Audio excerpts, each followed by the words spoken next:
Hi, I'm Willets, one of the founders of Alvas. In this video, I'll show you how to fix a broken webhook.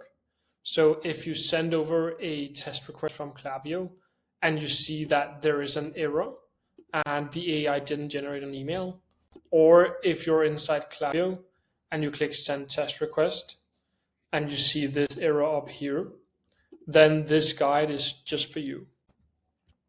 So going into Alvas, you want to go into the email that you're setting up. In my case, that's the browser abandonment email.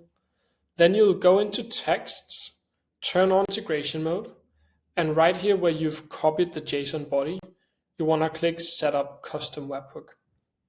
Here you see all the metrics that you have from Klaviyo, and your goal is to find the same metric that triggers your flow. So in my case, it's called viewed product Alvas. Then I go into Klaviyo and I see it right here. I click next. And when I do that, what the system does is it goes into Klaviyo and it looks at the data structure for this specific trigger. And then we make an AI generate a body that you can use, which fits your data structure. So now if I make myself smaller, oops, I can here see the webhook body. I can copy it. Then I go back into Klaviyo. I click on the webhook and I paste in what I just copied. Then I click save and preview. And I send a new test request.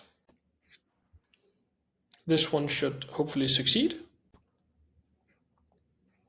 I can also go into logs here in Klaviyo, or in Alvas, sorry.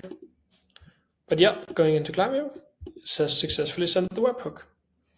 And now I can see that it starts generating inside Alvas. So that's how you fix a webhook.